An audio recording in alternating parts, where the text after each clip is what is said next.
Assalamualaikum warahmatullahi wabarakatuh. Teman-teman hebat, apa kabarnya hari ini? Semoga semuanya sehat walafiat ya. Jangan lupa selalu menjaga kesehatan supaya kita semua bisa belajar dengan baik. Oke, kembali lagi dengan Bu Amel di tema 7, subtema 4 di pembelajaran 3. Apa saja sih tujuan pembelajaran hari ini? Hari ini kita diminta dapat menyebutkan aturan di rumah yang berkaitan dengan benda. Lalu juga menyampaikan aturan tentang menyimpan benda di rumah. Dan yang ketiga, menjelaskan masalah sehari-hari yang melibatkan pengurangan dua bilangan cacah.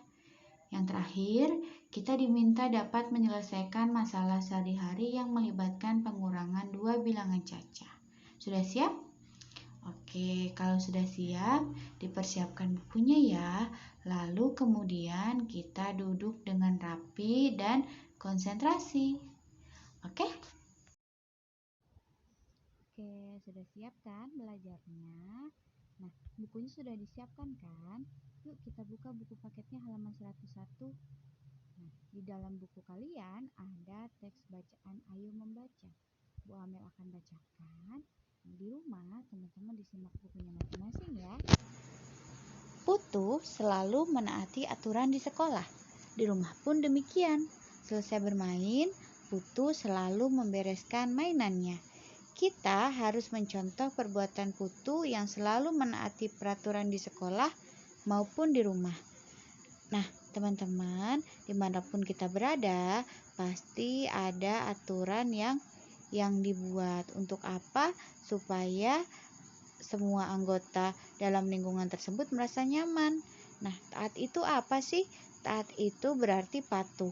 Kalau taat terhadap aturan berarti patuh terhadap segala ketentuan yang ada di tempat tersebut, baik itu di sekolah, di rumah, atau dimanapun.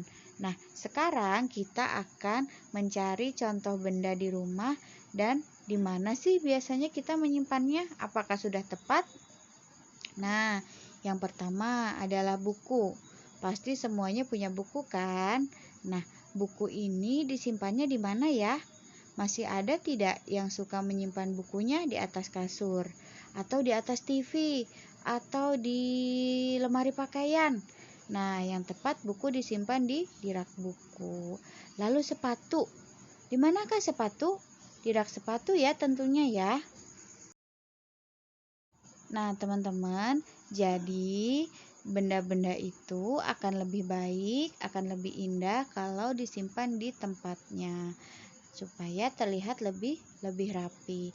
Nah, nanti di rumah coba dicari benda apa saja nih yang ada di rumah dan di mana tempat menyimpannya ya.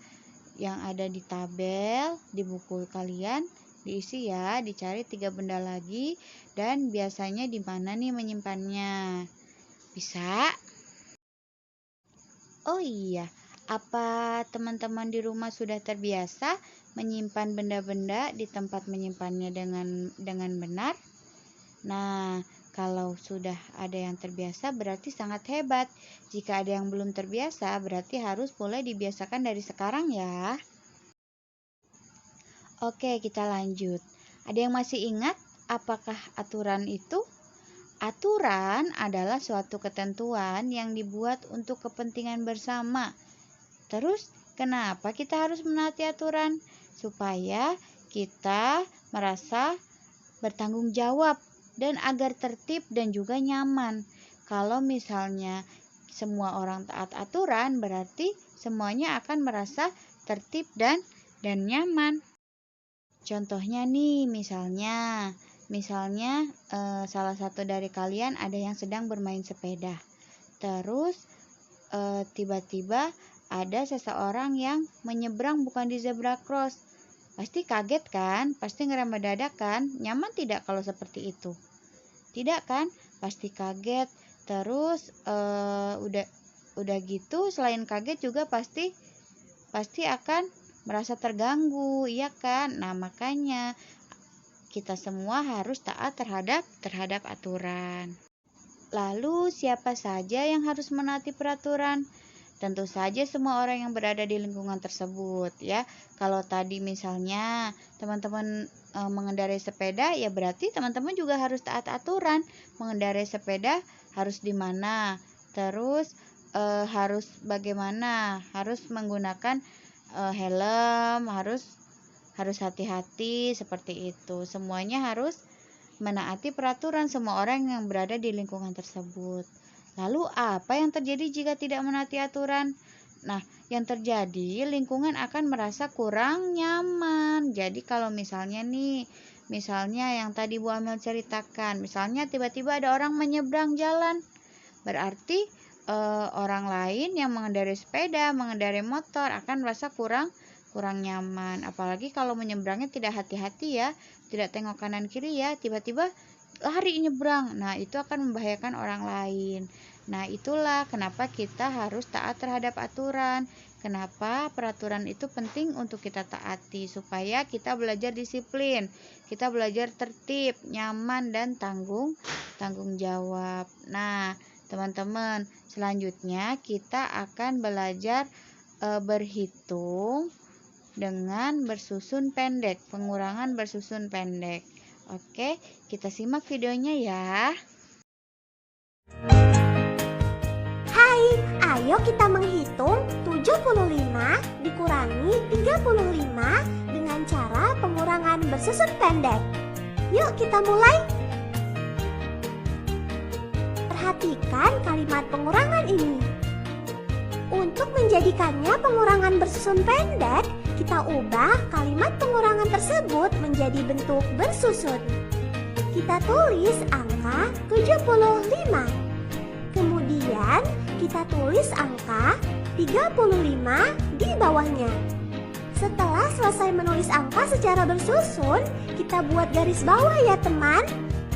Jangan lupa beri tanda matematika yang sesuai di akhir garis ya. Sekarang kita kurangi satuannya terlebih dahulu. 5 satuan dikurangi 5 satuan sama dengan 0 satuan. Tulis hasil pengurangan satuan di bawah susunan angka satuan ya teman. Sekarang kita kurangi puluhannya ya. 70-an dikurangi 30-an sama dengan 40-an. Tulis hasil pengurangan puluhan di bawah susunan angka puluhan ya teman. Jadi 75 dikurangi 35 sama dengan 40. Hai, ayo kita menghitung 64 dikurangi 43 dengan cara pengurangan bersusun pendek. Yuk kita mulai. Perhatikan kalimat pengurangan ini. Untuk menjadikannya pengurangan bersusun pendek, kita ubah kalimat pengurangan tersebut menjadi bentuk bersusun. Kita tulis angka 64. Kemudian kita tulis angka 43 di bawahnya. Setelah selesai menulis angka secara bersusun, kita buat garis bawah ya teman. Jangan lupa beri tanda matematika yang sesuai di akhir garis ya. Sekarang kita kurangi satuannya terlebih dahulu. 4 satuan dikurangi 3 satuan sama dengan 1 satuan. Tulis hasil pengurangan satuan di bawah susunan angka satuan ya teman. Sekarang kita kurangi puluhannya ya. 60-an dikurangi 40-an sama dengan 20-an. Tulis hasil pengurangan puluhan di bawah susunan angka puluhan ya teman. Jadi 64 dikurangi 43 sama dengan 21.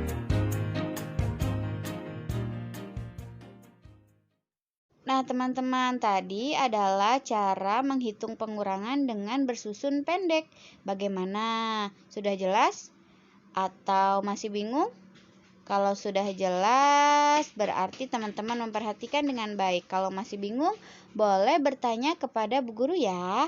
Nah, tugas hari ini adalah mengerjakan Ayo Berhitung halaman 107 nomor 1 sampai 5 dengan cara berhitung bersusun ke bawah seperti contoh tadi. Bisa? Bisa. Jika sudah selesai, boleh dikirim ke classroom-nya kelas masing-masing. Dan tugas yang kedua adalah merapikan barang-barang pribadi dan diletakkan di tempatnya. Misalnya, merapikan buku, ditaruh di rak buku. Merapikan sepatu, bisa ditaruh di rak sepatu. Atau merapikan mainan, boleh merapikan apa saja ya. Jangan lupa difoto before dan afternya ya. Dikirim dalam bentuk foto ke classroom-nya masing-masing. Semangat! Oke teman-teman, semangat ya mengerjakan tugasnya. Jika ada pertanyaan, boleh bertanya melalui pesan pribadi ke bu gurunya masing-masing ya. Untuk pembelajaran hari ini, Bu Amel cukupkan sekian. Terima kasih. Sebelum Bu Amel tutup, Bu Amel punya pantun nih. Buah durian dan biji selasih. Cukup sekian dan terima kasih. Assalamualaikum warahmatullahi wabarakatuh. Semangat!